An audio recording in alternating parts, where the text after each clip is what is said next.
নমস্কার বন্ধুরা, কেমন আছেন সবাই? আমার আরও একটি ভিডিওতে আপনাদের সবাইকে স্বাগত। তা চলুন, আজকের সকালটা একদম ঘুগনি দিয়েই শুরু করছি। তা রাতেই মটরগুলো ভিজিয়ে রেখেছিলাম। তা মটরগুলো যখন ভিজে যায়, আমি সকালবেলায় কী করি, মটরগুলোকে একটু ভালো করে বেছে নিই। কিছু কিছু মটরে পোকা থাকে, জানেন তো, এর জন্য খুব ভালো করে বেছে নিয়ে তারপর আমি এটাকে প্রেসার কুকারে সিদ্ধ করতে দিই। তো এদিকে আমার মশলাটাও রেডি আছে।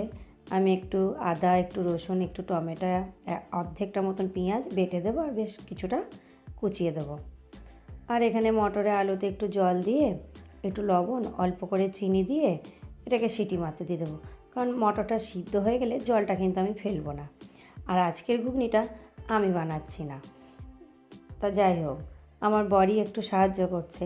তা বাড়িতে আবার আমার ভাগ্নি এসছে, ভাগ্নির মেয়ে এসছে, এর জন্য রান্নাটা নিয়ে আমি আর আজ অত দেখাবো না।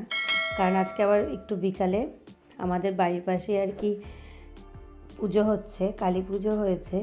এবার তার জন্য কিছু প্রোগ্রামও আছে, আজকে ফাংশন হওয়ার কথা আছে রাত্রের বেলা।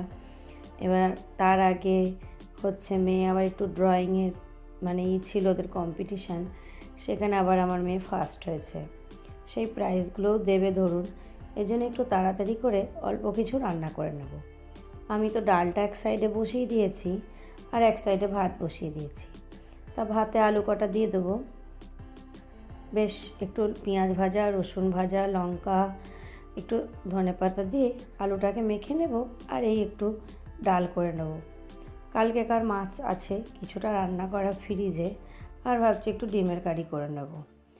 কারণ ফোঁটা ছিল, ফোঁটার দিন মাংস টাংস খাওয়া হয়েছে, ওর জন্য আমার ভাগ্নি বললো আজকে আর মাংস খাবে না, ওর জন্য ডিমই করে নেব। চলুন দেখে নিই আমার মেয়ে কি করছে। কি করছো বাবু তুমি? আমি এই তো কালকে ফার্স্ট প্রাইজ পেয়েছি, সেটা আমি এখন খুলবো। খুব আনন্দ হচ্ছে। আজকে তো আবার একটা পাবে, তাই না? হ্যাঁ। তা সন্ধ্যাবেলায় যাবে? হ্যাঁ, নিয়ে যাবো। তা চলো এটাকে খুলো, দেখি কি আছে।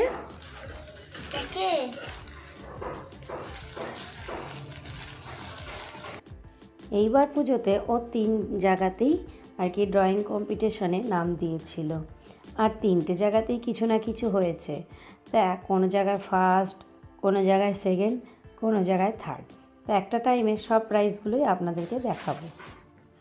যাই বলুন, বাচ্চারা যদি প্রাইজ পায় তো মাদেরকে তো ভালো লাগেই, আনন্দও হয়। তার থেকে 3 গুণ বেশি বাচ্চারাও কিন্তু কম আনন্দ, প্রচুর আনন্দ হয়, আর মা বাবা তো হয়ই। তা যাই হোক, তো আমার মেয়ের আর কি আশা ছিল টিফিন বক্সের জায়গায় যদি ট্রফি হতো তাহলে ও বেশি খুশি হতো, ট্রফিটা খুব পছন্দ করে। তা যাই হোক, ওকে এটাই বললাম যে প্রাইজ তো প্রাইজই হয়। তা মুখটা একটু ভার হয়ে গেল, যদিও বা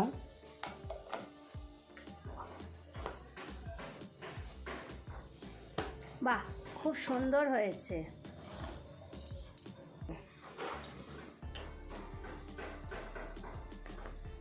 কেমন হয়েছে তোমার প্রাইজটা? ভালো হয়েছে। ট্রফি দিলে ভালো হতো, তাই না? একটু ট্রফি পেলে ভালো লাগতো। চলুন এবার রান্নার দিকে যাই।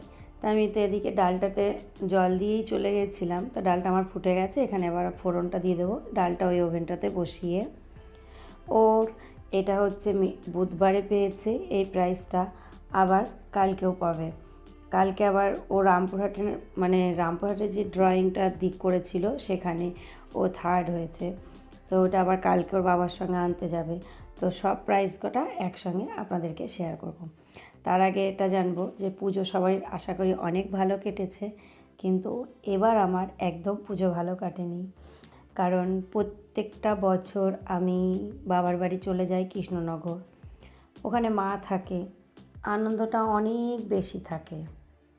কিন্তু এই বছর পুরো একদম বাড়িতেই ছিলাম, বাবার বাড়িতেও যাইনি। মনে হলো যে বাবার বাড়ি যাব, মনে হবে সব আরও বেশি কষ্ট হবে, ওর জন্য আর কি বাবার বাড়ি যাইনি। তা খুবই কষ্টেই গেছে। প্রত্যেক বছর দাদাকে ফোঁটা দিই, এবছর আমি সেটাও পারলাম না। ভীষণভাবেই একা হয়ে পড়েছিলাম কালী পুজোতে। তারপরে যে ভিডিও করে আপনাদের সঙ্গে থাকবো সেটাও হচ্ছিল না, মাইক বাজছিল, কপিরাইট দেবে, এর জন্য আমি করতেও পারছিলাম না। আর মন ভালো না থাকলে কিছু ভালোও লাগে না। তা যাই হোক, আমার ডাল হয়ে গেছে। ডালের পরে আমি আবার ওই সাইডের ওভেনটাতে 6টা ডিম বসিয়ে দিলাম। আর এদিকে আলু ভাতের জন্য আমি এখানে একটু কাঁচা লঙ্কা, শুকনো লঙ্কা, একটু পেঁয়াজ কুচি, রসুন থেঁতো করে ভেজে নিলাম। এইটা দিয়ে আর কি আলুটা মাখবো। আর এদিকে আমি ডিমের তরকারিটা বসিয়ে দিলাম। ডিমটা আমার সিদ্ধ হয়ে আমি এটাকে ভালো করে খোসা ছাড়িয়ে নিয়েছি। আমি একদম নর্মাল করে রান্না করব, খুব একটা বেশি মশলা দিয়ে করব না। আর এইভাবে ডিমের তরকারি করলেও কিন্তু খুব টেস্টি হয়।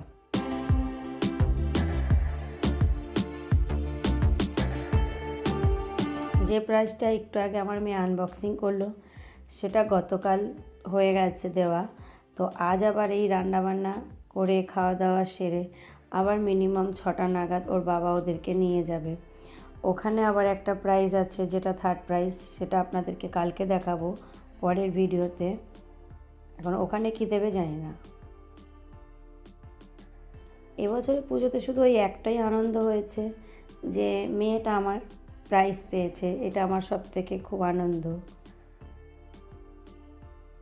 কিন্তু মনটা সব দিক থেকেই খারাপ ছিল। তো চলুন, আমার পেঁয়াজটা ভাজা ভাজা হয়ে গেছে। একটু জিরে, শুকনো লঙ্কা দিয়ে পেঁয়াজ দিয়ে পেঁয়াজটাকে ভেজে নিয়ে আমি টমেটো কুচিগুলোকে দিয়ে একটু ভালো করে ভেজে নিয়ে মশলাটাকে দিয়ে দিলাম। মশলাতে আমি ডিমের কারিতে সেরকম মশলা দিয়েছি, একটু আদা, একটু রসুন, কটা কাঁচা লঙ্কা বাটা, বাস, আর কিছু না, আর একটু পেঁয়াজ। আর এখানে আমি দিলাম হলুদ গুঁড়ো 1 চামচ মতন, জিরে গুঁড়ো 1 চামচ মতো, ধনে গুঁড়ো, একটু লঙ্কার গুঁড়ো, বাস, একটু মিট মশলা আর একটু সবজি পাউডার দিয়ে দিয়েছি। আর একটু অল্প পরিমাণে চিনি দিলাম। এতে তরকারির টেস্টটা ভালো আসে, কিন্তু তরকারি মিষ্টি হয় না। আপনারা না চাইলেও না দেবেন, কোনো ব্যাপার নেই। এবার ভালো করে আমি মশলাটাকে কষিয়ে নেব। পুজোর কটা দিন বেশ বাড়ির সামনে খুব জোরে জোরে মাইকই বাজছিল আর কি। আর এই দুদিন ভালোই ফাংশনও হলো। তো বস, আমার তরকারিটা ফুটে গেছে। এবার আমি ডিমগুলো দিয়ে একদম শুকনো শুকনো করে নামিয়ে নেব।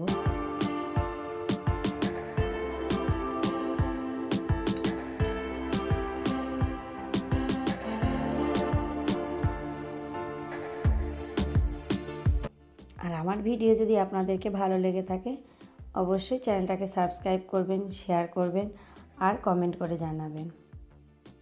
তো এখানে কিন্তু আমার তরকারিটা প্রায় হয়ে এসছে। আরও কিছুক্ষণ আমি এটাকে ফুটিয়ে নেব। তো এখন পুরোপুরি হয়ে এসছে।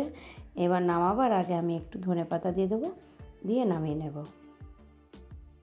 আমি এখন ওভেনটাকে বন্ধ করে দিয়েছি।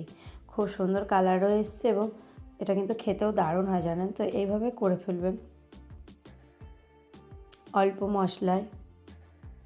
আর ডালের সঙ্গে ডিমের কারিটাতে কিন্তু খুব সুন্দর লাগে।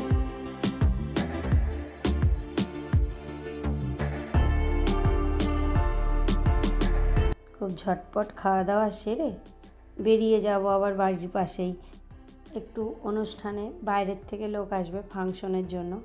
তা বাস, চলুন। সৌম্যমণ্ডল, প্রথম আরোহি দাস।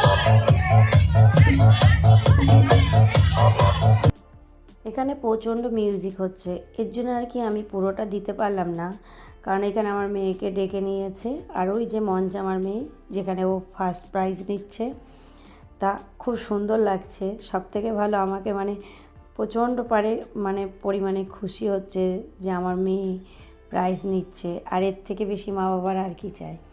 আর এখানে ওই মিউজিকগুলো অতিরিক্ত বাজছে, তাহলে আবার কপিরাইট দেখাবে। এর জন্য আমি আর কি গানগুলো এখানে তুলে ধরতে পারছি না। তা যাই হোক, এখানে পুরস্কার বিতরণের পর শুরু হয়েছিল ফাংশন, বাইরের থেকে লোক এসেছিল। তো কেমন লাগলো ভিডিও? সবাই ভালো থাকবেন।